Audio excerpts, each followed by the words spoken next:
It can destroy a person. Pag sinabi mo, naku, ang bubo naman dito. Yung mag-asawa nga lang na kinapsilan ko, ang sinabi lang nung lalaki, ang bubo mo. 1 week, hindi siya nakatulog. Mga mayaman ko ito, hindi ko mahihirap na tao. Mayayaman ito. Sabi ko, kuyan sa ganyan. Hindi ko wala yun. Bubutang talaga ako.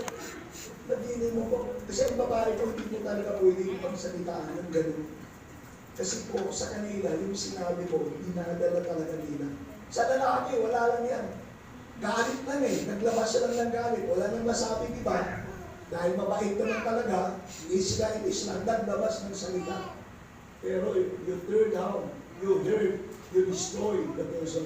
You put a scar na mahirap po tanggalin sa ating mga puso. Be careful with your words. Pwede kitang tulungan, pwede rin kitang sirahin.